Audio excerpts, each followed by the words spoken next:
So now what we're gonna do is see if we can pull this upper fuel rail off. And I see the fact that back here, these go to the back. And that's how this one should go. This is the one I got from my buddy Chad. That one should go to the back. I'm gonna try to put it, now this, obviously this one arches this way, this one arches this way. What happens, or what all needs to be clearanced, or can it just be mounted back here? Take this plate off, see if it can go this way and have our fuel going out of the front, so it just loops around, whoop, goes right into our deal right here. That's a much easier, straighter shot than bending that back and then going around the back side where we have so much wiring and everything. I'd like to try to see if we can just come right here. I don't know if it can be done, but I'm gonna try it and go from there. If it can't, then it can't. But if it can, man, I would rather have that. So I'm gonna give this a shot real quick. I'm gonna get y'all set up. We're gonna start taking all this apart and see what we can make happen.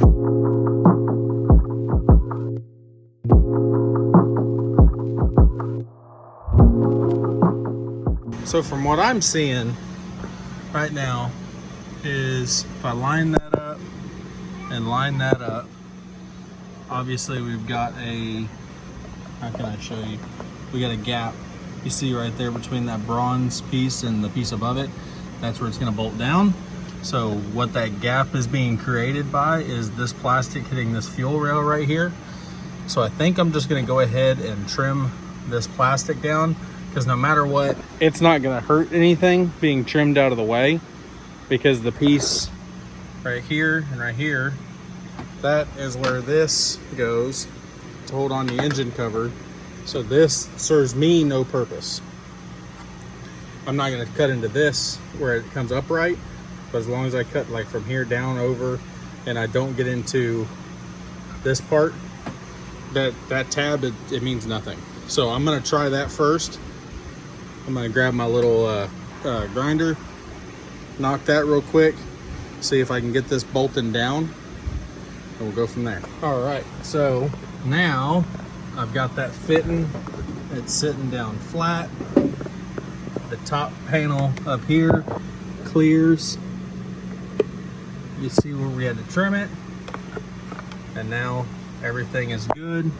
You see full clearance all the way around everything. So now I just need to clean this up, swap the injectors over from here to there, and we can bolt that injector rail back down, plug in the injectors, and then it's ready just to build a fuel line from right there to right there. And it'll be fully, I mean, I guess fuel is done. I mean, then we still got to figure out fuel back here. That's just up at the front. I got to figure out what direction this goes in here, and then add a return and put the return back to the tank right here.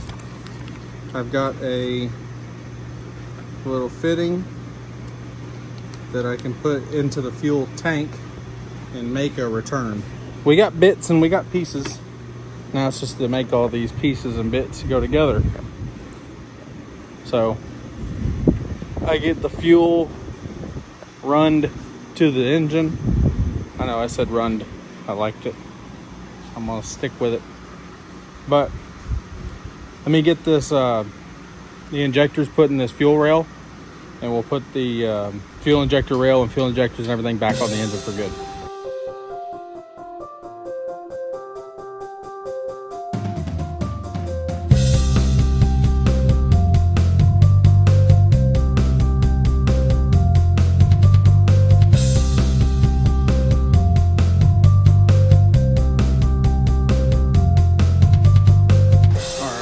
Next order of business here is we're going to crimp all of the AC lines. These are all the heater hose, and as you can see, it's so pliable that it doesn't quite matter the orientation, as well as this end is just going to slip over something on the truck, whether it's the water pump or it's the back of the AC unit. It's just going to slip over something and get a hose clamp. These, the orientation does not matter. As you'll see, whenever we get to the AC lines, the orientation does matter big time. So I think I'm going to try, I know these are dash 10. I'm debating on if I should try putting a dash 8 in here, because this hose is actually a little bit smaller. So I'm actually going to try that. Yeah, we're going to put a dash 8 in here because we're doing heater hose. Otherwise, it doesn't matter. If you got dash 10, use dash 10. If you got dash 6, use dash 6. But because we're working on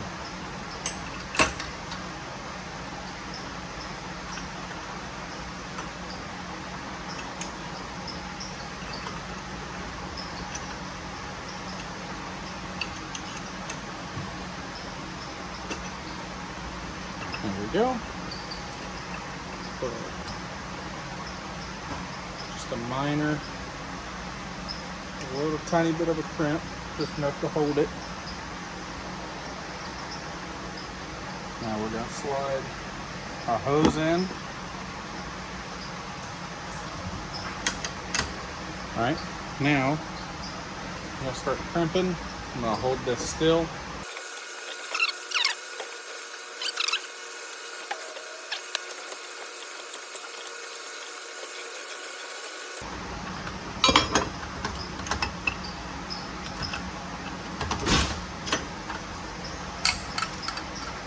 All right, that's horrible looking, but it doesn't matter, because I just need to make sure that it grips that and seals it. So hopefully we're good there. If not, we're up a creek without a paddle. So before I go crazy, I should try one that's with the dash 10.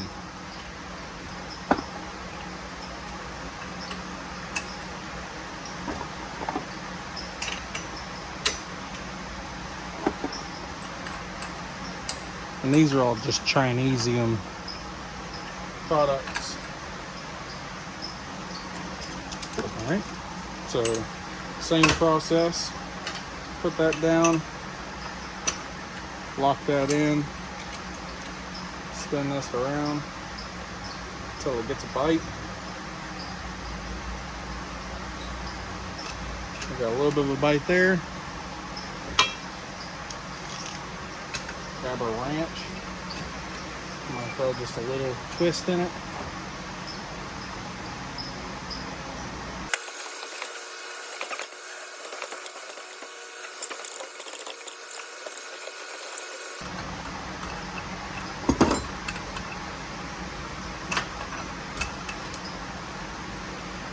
And that one is much better.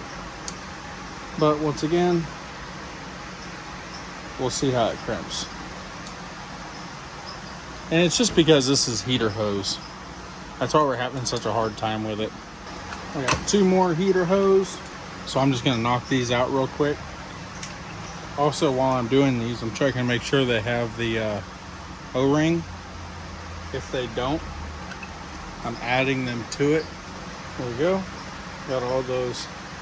I've got a bunch more of these O-rings, but I'm gonna put them all. I still got this whole kit, and I've got a whole bunch over there in the box for building my AC deal.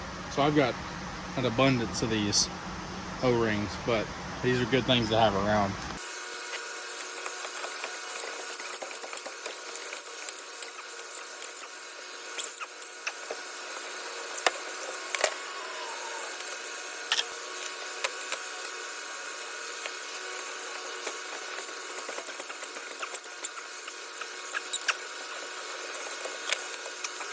Double check, make sure you got your O-ring.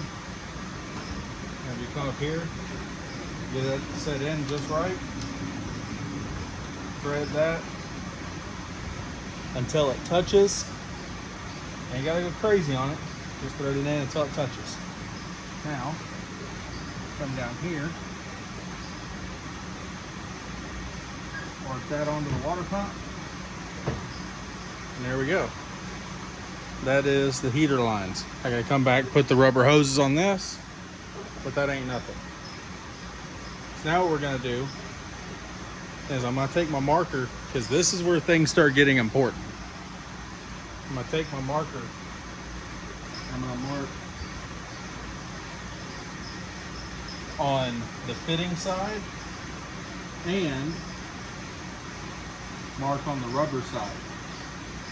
Same thing on all of the fittings all the way down through the AC line. Marking the fitting and the rubber, fitting, rubber, all the way down. Exactly where they're sitting. That way if I go over there and anything's moved, I can line it right back up where it needs to be. So now, I'll go ahead and unthread this off of here. So now you can see what I'm talking about. See, I got the rubber. See how I can move this anywhere I want, but I know those can go right back there. You can see on the rubber where those need a mark. Boop, boop. See, that one needs just a little bit of tweaking. But now I can take this, go over to the crimper, crimp this all the way through, just make sure that all of these are happy all the way down. So now let's go crimp this, bring it back, put it back in the truck.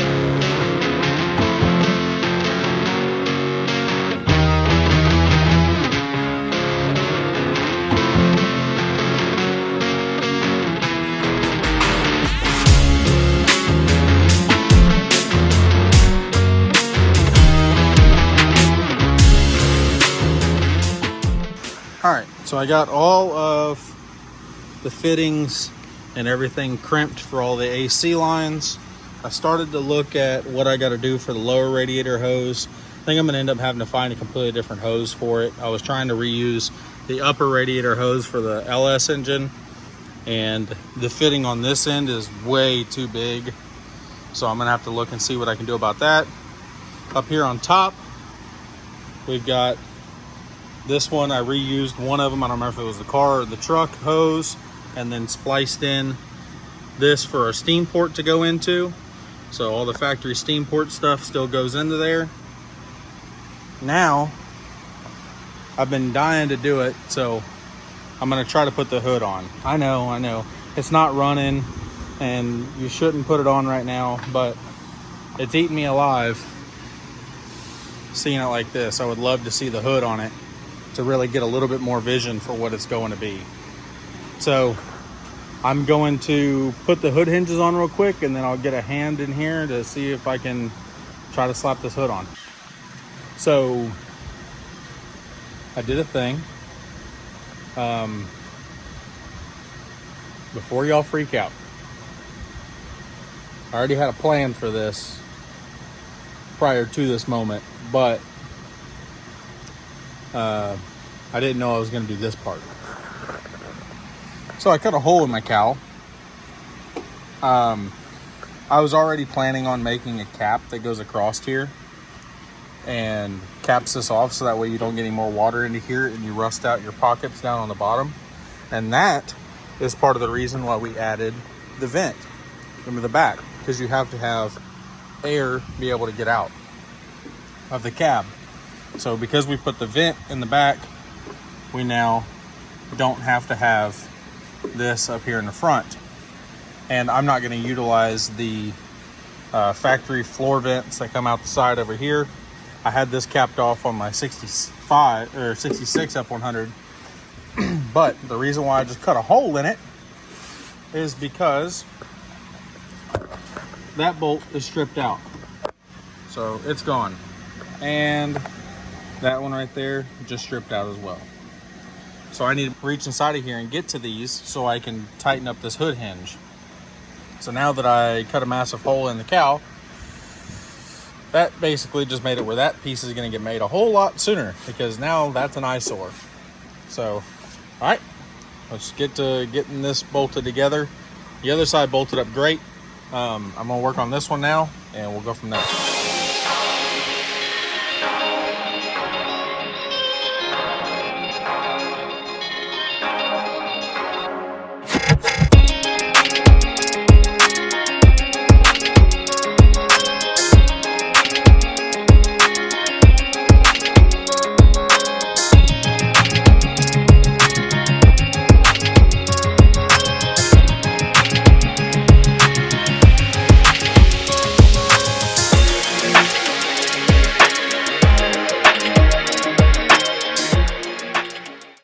I think that looks pretty good with the hood on it. I mean, we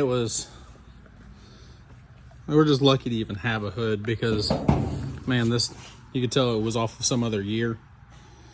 It's doing the typical slick side F100 thing, where it sticks up too high over here. Over there, it fits pretty decent. It's in just a little bit right here, and then it's flush on this side, perfectly flush. So, but all that's typical for these trucks. And if I was going for like show car quality and not driver quality, it probably need new hood hinges. There's little things like that, but they work, and I'm fine with it. And I'm fine with how the hood fits, because over here fits perfect. Over there, not so much.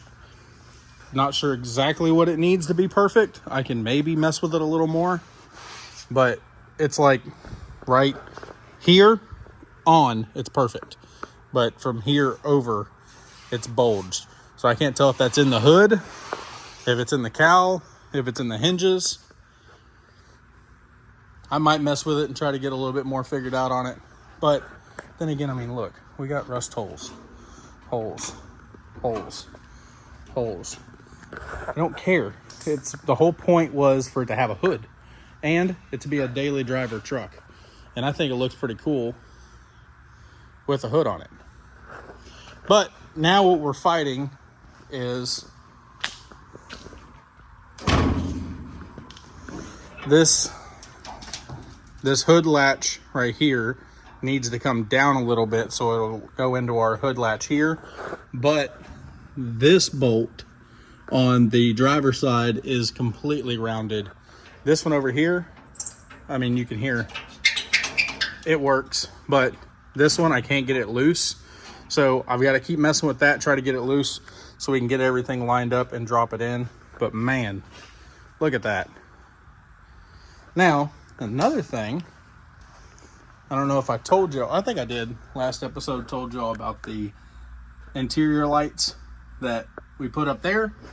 I bought a big enough pack that I actually have 2 of them right here to be able to mount right there. And I'll probably paint the housings black, whatever, but it should be able to hit the button and they'll turn on whenever the hood shuts. They'll be right here. I did the same thing on my 66, but I used rock lights for underneath the truck. I put those up there and they were pretty good, but I'm gonna try this style this time and see how this works out. It's got different style of clips and everything. It's got some screw on little tangs, but I'm gonna try that, work on all that during this week. I also have to make the down pieces for the exhaust to go into the exhaust manifolds, but I haven't. This week was very screwy. We had a lot of things going on. I didn't feel good one day. My wife didn't feel good one day. I normally take Monday off as a break, so you add that to 2 days during the week, or add that and then you add in the 2 days during the week we didn't come up here, so it winds up just pushing everything out. And then on top of that, yesterday I thought we were on our way to go pick up something that would have really changed this whole build and been pretty cool. And man, I went and looked at a utility bed. I'll tell you what it was. I went and looked at a utility bed. The guy told me it was a short wheelbase, all that stuff. So cool. Well, in Texas, it's a day drive for anything. So we drove all the way across Texas, or halfway across Texas, to go look at it. Get there, pulled a tape measure on it, and it's too short, or it's too long. It was a long bed. And he said, "Oh yeah, you know, it's only 8 foot. It's a short wheelbase." And I was like, 8 foot? Why didn't you say this in the ad or have anything written on there? Man, I took you at your word, and that's my fault also, because I should have had him pull a tape measure on it. But hey, whatever. You live, you learn. I knew better, but I took him at his word, said the fact that it was a short wheelbase. It was not. So it screwed me, because then yesterday we said, okay, well, since we're already on the road and we're already pretty close to C10 of the park, we'll just drive up there and we'll make it not a wasted day. We'll go the rest of the way to C10 of the park, and we'll shoot some video and everything there, and that's what our video for this week will be. And then if you show up to C10s in the park at open, good luck. You cannot find a parking spot with a trailer.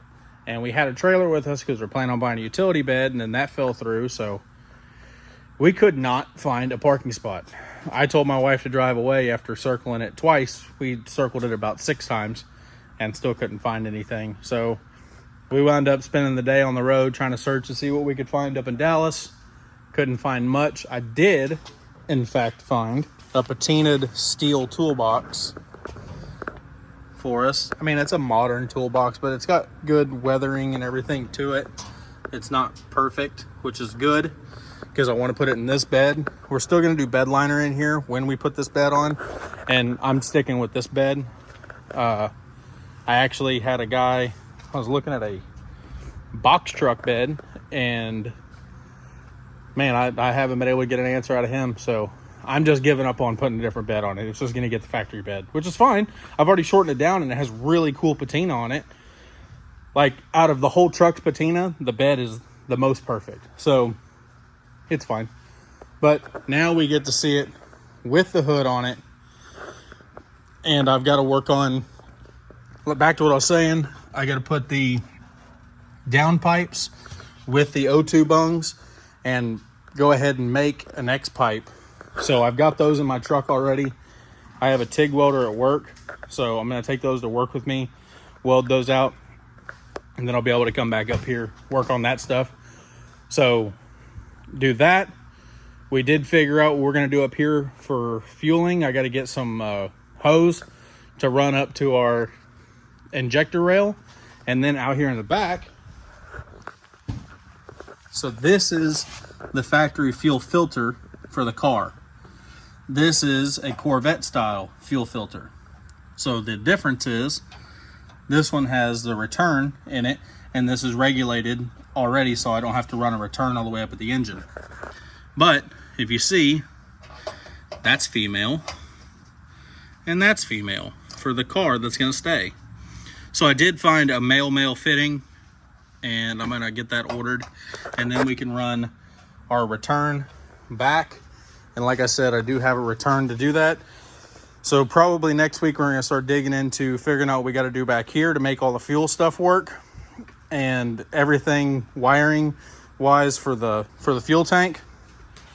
And once we get that dialed, the fuel tank is mounted, and we could take this little piece off. That's the last remaining piece of the body of the Crown Vic car. Then we can work on hacking off the back of this frame, welding on that chunk of frame over there that's leaning up against the outside of the building, which is the original 65 F100 frame, from here back.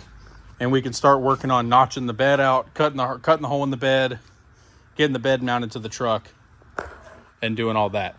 But the reason why I haven't even talked about putting the bed on the truck is I've got to figure out what we're going to do for fuel.